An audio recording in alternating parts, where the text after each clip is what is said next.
what's up everybody? It's Seth, Amped Electric Games. I'm here with one of my good friends, Mike Leahy. What's up everybody? As you guys know, I'm traveling all around the country and interviewing the VIPs for the Amped Electric Games. Mike happens to be one of our VIPs in the jumping category, but I think Mike is a pretty good all-around rider. Mike, what type of terrain would you say that you typically like to ride on? I'm most well known for my epic jumps.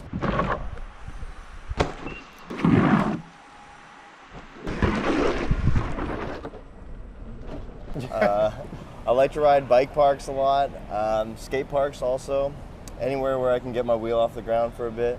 Nice. Here we are at historic Burnside Skatepark.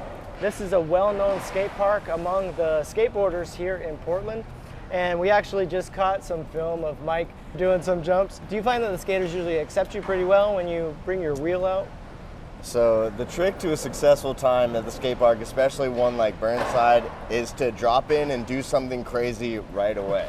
You gotta earn the skaters' respect in the first few seconds. Yep. Otherwise, you're likely gonna get heckled.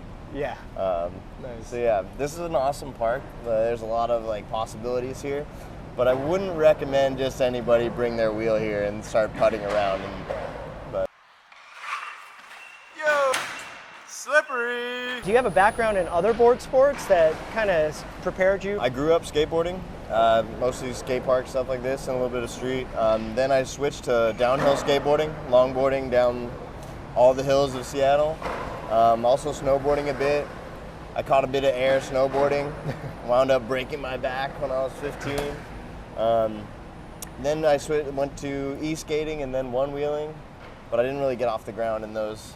So you have a thirst for air. That's your passion? Now I do, yeah. Okay. It developed over the course of riding EUC. I switched to EUC because I wanted to ride more technical and steeper trails that I couldn't on my one-wheel. Right.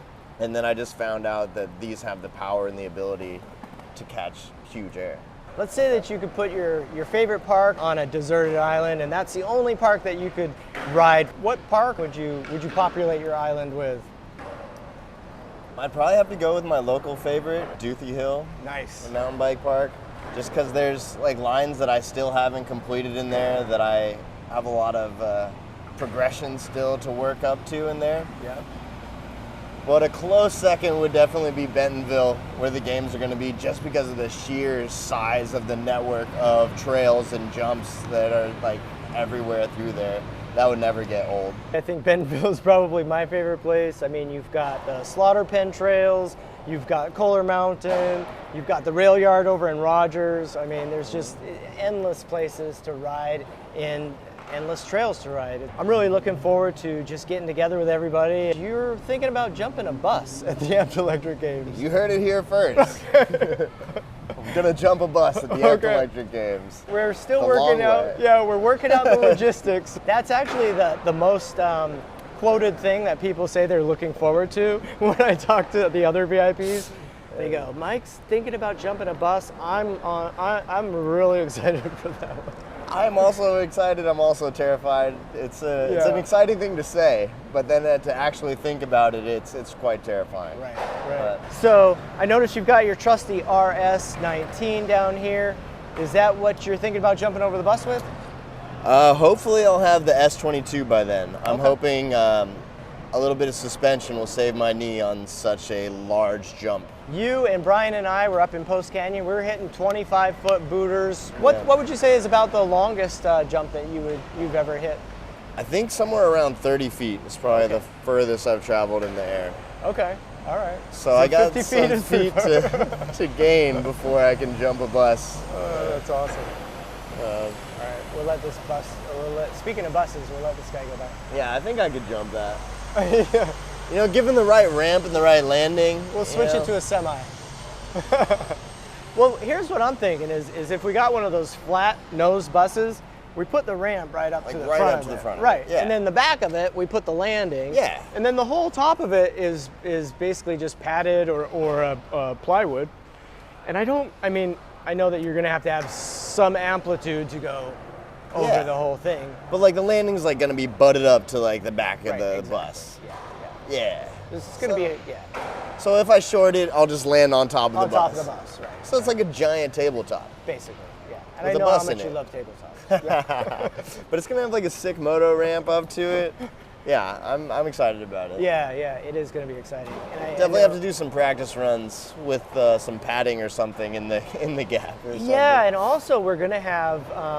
I talked to the fellow. We actually already sourced the ramp, so I talked to the guy that has built the ramp, and he's going to. I believe this weekend they're going to take bikes off and use. Yeah, it's a little different because they are losing speed all the way up the ramp while we can still accelerate all the way up to the lip and then off of it. Mm-hmm. Yeah. When Phantomus was doing that big jump in the stadium, like he was like ramping up all the way up to it and was like cutting out midair like every time. And like was just getting to max speed really fast. I was also talking to Austin Marhold this morning, and he was talking about an 84-volt vest project that he's working on. You and I are like riders. We're like, I feel like we're like the test dummies. Test dummies, yeah. We kind of return back with our sensors. Like I burst the sensor here the other day. Actually, I draw a lot of inspiration from you. You're one of the reasons why I got into jumping EUCs. Who do you look to for inspiration as far as jumping goes? Within the community, Phantomus was the early one. Yeah. When I saw him hitting that giant dirt step up, like shirtless in Russia, I was like, what is this? Who is this guy? Like, I could do that though. Like, I want to try that. And then locally, like Merlin and June are the ones who like saw the potential in the EUC and got me to switch from one wheel to start riding EUC. Okay. And then like I got a good group of local shredders like with me, like Brian and Ryan and Mitch and Merlin, and we all kind of push each other to like ride more stuff and hit bigger jumps. But also like watching you send it in all your videos, man. You're inspiring. I appreciate that. Yeah. I definitely feel the same way. I know that Greg Ingram and Enrique, where I live, we all kind of push each other. Yeah. Out in Denver, it's a much more dry climate. How do you deal with the wet climate of the Pacific Northwest? I don't really mind it. It's too bad when the trails get like really soggy, but the soil up here is meant to like hold water and it drains somewhat quickly. Okay. There are definitely days you can't ride, but we ride when it's like just a little moist. Yeah, nice. Nice. Yeah. And are you going through pretty extensive waterproofing processes on your wheels as well? No, not at all. All right. No, well, I got some duct tape over my missing power button right now. Okay. Yeah, just duct tape or Gorilla Tape over things. Yeah. Yeah. So those look like some strategically placed custom neoprene pads. Neoprene and Gorilla Tape pads, yeah. Thanks to his custom neoprene and duct tape pads, carefully placed in his RS19. These are custom pads that June actually made when he first started, and then was like, these suck. And he was like, you want them? And I was like, yeah, I do. Put them on. These are the OG pads that you had all along. Yeah. You're kidding? No, I've like retrofitted them back. Like they've fallen apart a couple times. Okay. And then I've just rewrapped them in Gorilla Tape and baby foam, so it's like not the same, but the bones of them are the same. All right, so guys that think that they have to run out and grab, Clark pads, they've got an option here with foam, baby foam, and make your own. Neoprene, Gorilla Tape. I see you have the Clark bumper. Do you find that is something that's pretty required for what you do? Has definitely saved my wheel a few times with some just tumbling down a hill endlessly. Yeah, this thing is pretty scarred up, which would have been my shell split in two. How many RSs have you had? I think 4. 4 RSs. I still have 2 working ones. Okay. But yeah, that's not to say that I couldn't have had 8 via all the different parts that I've put in the 4. Right. Yeah, I've it's been rim damage that I've had to replace whole motors because I would just buckle rims. Right. Often at places like this, landing hard on concrete. Yeah. Yeah, just flatten them. And is that from having a low tire pressure or just from landing? Just hard landing. How high do you usually keep your tire pressure up? I usually pumped it up to like 36, 37 PSI, which isn't like that high, but yeah. And I noticed you have the CST 186, that's the stock tire? That's what comes on these nowadays. Okay. I used to rep the Kenda 262 pretty hard, and then there was a drought for those. Yeah. And I found that this one is strikingly similar to it. I imagine that you also have some on-road wheels as well. Yeah, my Monster Pro is my go-to street wheel that I do Uber Eats on. Okay. Yeah, I make my deliveries on the Monster Pro. So is EUC riding then your main source of income? It absolutely is, yeah. Okay, nice. Not the parts that people think online, like of me Right. sending it and like being sponsored. That doesn't actually pay that well. I know that you're known from a viral video that went crazy from Post Canyon where you just sent it. You weren't wearing any gear and you caught a lot of flack for that. I noticed you're wearing helmet now. Was that as a direct result from catching flack, or how do you feel about gear? Yeah, me starting to wear gear came from a lot of influences in my life. But before, back to like when I didn't wear gear, it's because if you look around in the skate park, like people don't Nobody's wear wearing gear here. helmets Yeah. or gear or Right. anything, and that's the culture that I came from. Right. And then I moved into more of a mountain biking culture and hitting their jumps. And within mountain biking culture, it's like unheard of to not wear a helmet. Right. And I didn't really understand that as much at the time. And that's why it caused so much controversy online, being shared in like mountain biking circles. And part of me deciding to wear a helmet was like wanting to fit in at mountain bike parks. Okay, and, and also Kelly's influence, Kelly Chameleon, Oh, yeah. She Kinda said goaded put on me a helmet. into wearing a helmet a lot, and yeah, just wanted. Wear it for the kids, right? Yeah, for the kids. And you know, I don't really mind it. I actually enjoy it now. I still wouldn't wear a helmet here though. You still wouldn't wear one here? I wouldn't wear it. Here. No? Yeah. I saw Randy was wearing a little like a Yeah, it's got like a fedora, Fedora hard helmet. fedora hat. hard fedora helmet. That's pretty cool. I thought that was That's kind tight. of cool. Yeah. I came from the same culture. I remember not wearing helmets or anything like that, skating, and I don't remember hitting my head a lot. Maybe it's because I don't remember because I See, hit my yeah. head so hard. People, you know, people who hit their head don't really remember hitting their head. So Mike, hanging out, we spent some time at Shredfest, and a lot of people were drinking beer and smoking and stuff. I noticed that you weren't doing any of that stuff. Are you living the clean and sober life? Mostly sober, yeah, for a few years now. I used to drink and use drugs pretty heavily. When I got out of it, I found electric toys and boosted board, one wheel at UC, and now I don't have any time or desire really. If I'm drunk, I'm not going to be being able to ride my wheel at the top level, you know, and Yeah. I kind of feel like it's so important to me at this point in my life that it's kind of replaced, my priorities have changed away from alcohol. 'Cause I Yeah. have a similar story to you, and Yeah. I feel like when we found EUCs or found that love for, or whatever it was, electric vehicles, that I know that if I like went back to drinking now, I would probably be dead trying to do the stuff that I do with that liquid courage. Like, I don't need any more reason to do reckless things. I do that sober. Like, I definitely don't need the less inhibited version of myself trying to hit 30-foot gaps. you Right, know? right. So, Nice. Yeah, I was really impressed by some of the jumps out at Post Canyon. There were some jumps out there that you hadn't hit before, so you're still pushing yourself and setting those milestones. Do you have a roadmap of the biggest jump that you want to hit? When you hit that one, you're going to be done? Will it be the bus jump, or are you going to keep going? I mean, I can't really imagine hitting something larger than a bus right now. I don't really know what that looks like or where those jumps even are. There are some big booters that I have in my mind that need to be hit. There's a line called Blue Steel in Bellingham, and it's incredibly large. I've only done like the squirrel catcher little gap in front of it, but it's like starts with this 8-foot gap, and then there's like right shark fin, left shark fin, and then just massive building size gap, which are like, Wow. yeah, they're insane. You got to look up Blue Steel. It was built by Nico Vink, I think his name is, and Transition Bikes up in Bellingham. It's sick. Nice. But yeah, that's actually like jumps that I've seen that are on the list that are the biggest. Okay. That maybe like once I hit that, I'll be like, oh, I've arrived. Right. But I don't think that's the limit. I think that's like when I've arrived at like the pro level of like mountain bike jumps. And now, Yeah, then yeah. I can go to Darkfest in South Africa and go Wow, and the hit. Red Bull Rampage. Yeah, oh my God. No, dude.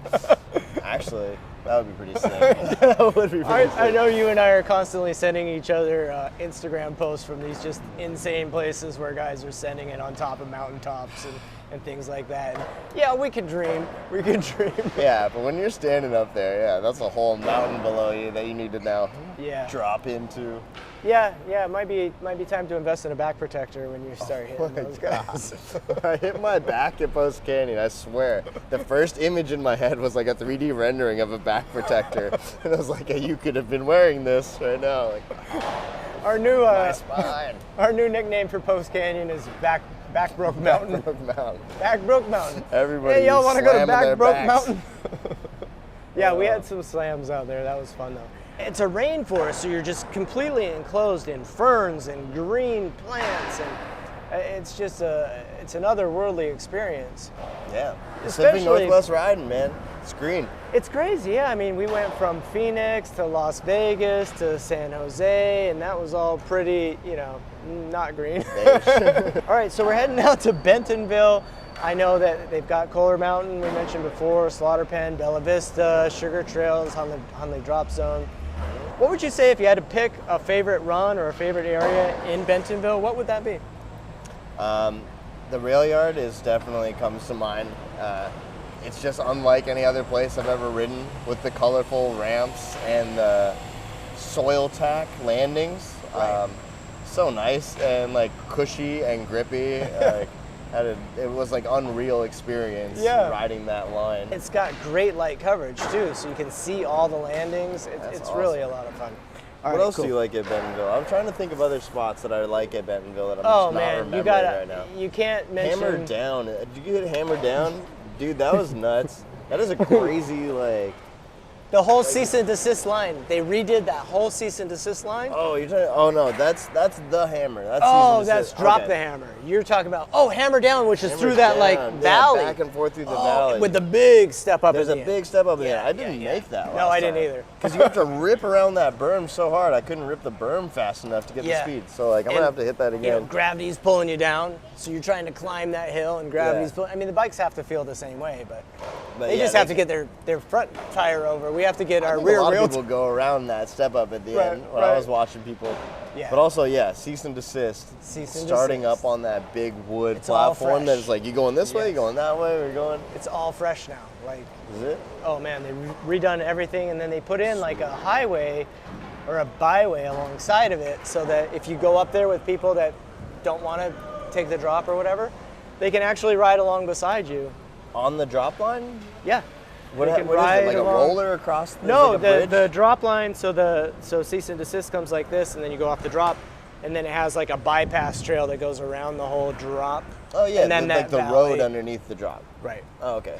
That road goes. Yeah, that road The goes road up, that you and are then- sending it over when you drop the hammer. And then that goes around, and they've redone all of that stuff now. So, okay. and I think that that's kind of a trend in a lot of bike parks now, is that to kind of give folks that don't necessarily have the skills to do the line the ability to go and preview the line from yeah. another like sideways, so that they can kind of see it. I always or thought if they the wanna hammer get down. was like the alternate line, that the main line actually is the road. Yeah, and that you actually- gotta opt into dropping the hammer.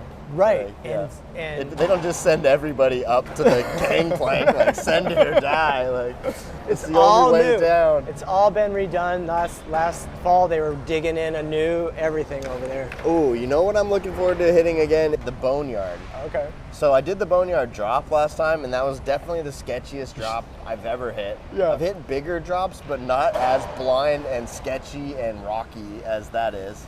Yeah. But We'll then- have to put some pictures up of the Yeah, boneyard. the boneyard drop. Insert clip of boneyard drop.